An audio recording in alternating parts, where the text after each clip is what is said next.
Besides money and fame, Hollywood stars get some privileges that the rest of us don't. But is that true when they find themselves in trouble with the law? For this week's In Perspective, Mark McPherson takes a look at whether some people receive star treatment in court. Some find it entertaining. Others are a little obsessed.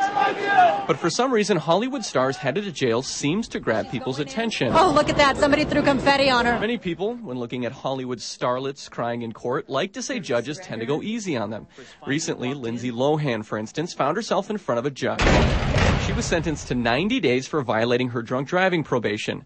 She'll only spend about 12 days behind bars. Or take the famous case of director Roman Polanski. He was arrested on more serious charges of drugging and sleeping with a minor. He only spent 42 days behind bars before being let out, and then, of course, fleeing the country. And those are just the stars that actually make it to jail. Orenthal James Simpson, not guilty of the crime of murder. Now, many people believe if you're getting treated differently because you're famous, that means you're getting treated better, but that's not always the case. Take, for instance, and I never thought I'd say this in a story, take, for instance, the case of Paris Hilton. Paris only spent 3 days behind bars, but the judge said even that was probably too much. He said under normal circumstances, for what she did, she probably shouldn't have seen any jail time.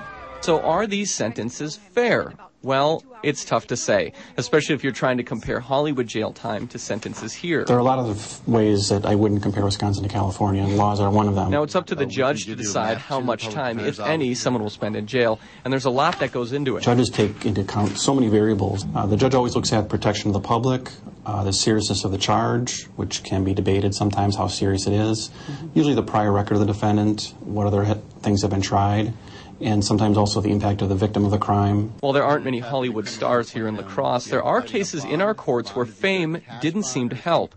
Like in 2001, when local basketball star Michael Southall was sentenced to 3 months in jail for repeated marijuana use. At the time, he was being recruited by some of the best college basketball programs in the country, but that didn't keep him out of jail. So do I buy that you were so traumatized by this that the only alternative to you was to use marijuana? Are you kidding me? Then there are the cases where fame has nothing to do with it. Barely anyone knew Brian Stanley's name in 1985 when he walked into an Onalaska church and killed 3 people. You would think he would never see the light of day, but because of his mental illness, he's out now. Every case is just a little bit different. But Grinke argues the justice system isn't black and white, and just looking at time spent in jail doesn't tell the whole story. I think it's difficult for anyone in the media to report all the facts that a judge took into account. So that's why when you hear something, it may sound unreasonable, but I always tell myself, I wasn't there, I don't know everything that the judge knew. So who knows if judges are treating celebrities better than the rest of us? What we do know is, if you're a fan of seeing them in court, don't worry, this is one show that'll never be canceled. For In Perspective, I'm Mark McPherson, News Channel 8. Well, if you have a topic that you'd like to see on In Perspective, we'd like to hear about it. And you can just email your idea to mmcpherson@wkbt.com.